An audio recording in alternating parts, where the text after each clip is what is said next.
Bonsoir à vous, j'espère que vous allez bien. Alors c'est le couvre-feu, vous rentrez sûrement chez vous, vous venez d'arriver, vous enlevez le manteau et vous avez besoin d'un petit bol d'air spirituel. On est là pour ça, l'église source de vie, avec un jour, un psaume, à chaque jour son psaume. Et aujourd'hui on va prendre dans ce moment-là de couvre-feu, le psaume 5, un psaume qui va nous parler, un psaume de David, donc il y a quelques milliers d'années, mais qui actuellement encore nous parle tellement.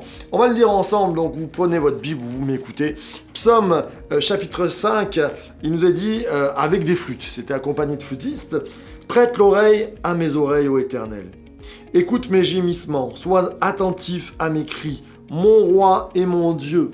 C'est à toi que j'adresse ma prière. Éternel, le matin, tu entends ma voix.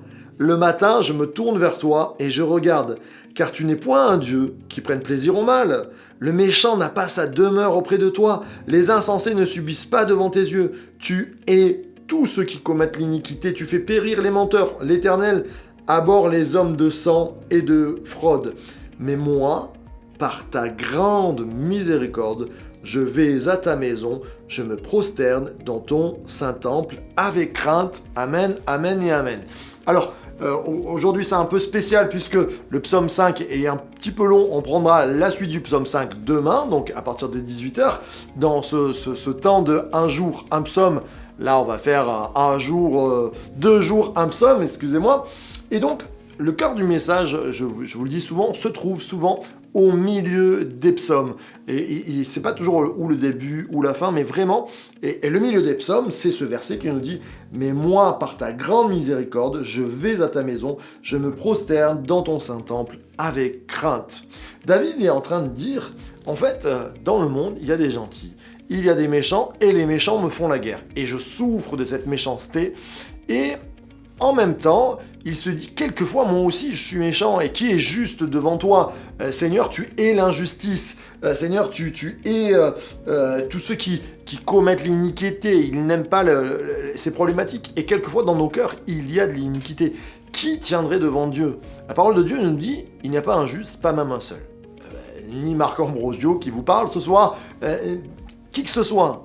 Mais Jésus, le seul juste, est venu pour que nous puissions avoir cette grâce de pouvoir dire « je peux rentrer dans ta maison ».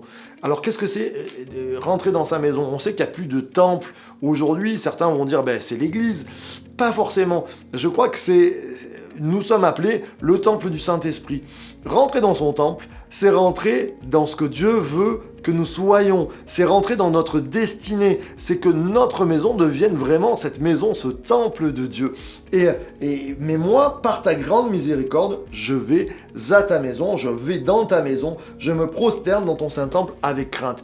Et je crois que Marc Ambrosio, naturellement, il est dans l'iniquité. Il peut prendre quelquefois plaisir au mal. Et sans la miséricorde de Dieu, eh bien, on va pas aller bien loin.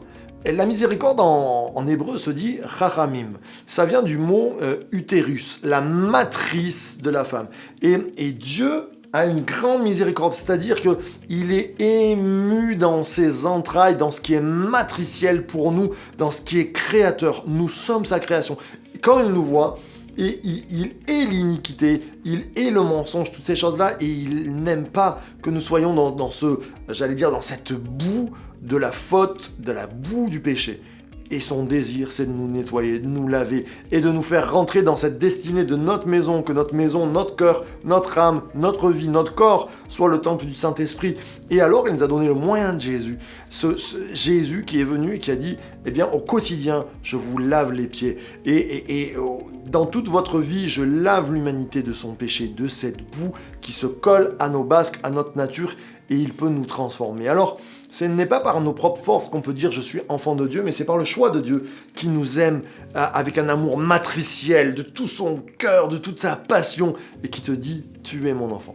Alors ce soir, tout simplement, prendre ce temps avec le psaume 5 et dire « Seigneur, c'est par ta grâce que nous tenons debout, c'est par ta grâce que nous prenons possession de notre temple et que nous devenons des enfants de Dieu heureux, dans la joie, avec tous les arts de l'esprit, avec tous les fruits de l'esprit qui nous accompagne. Alors sois béni, je vais prier, on va s'unir dans la prière ce soir pour que ce texte soit nôtre, pour que nous puissions encore nous régaler dans la présence de Dieu et devenir ce que Dieu veut que nous soyons.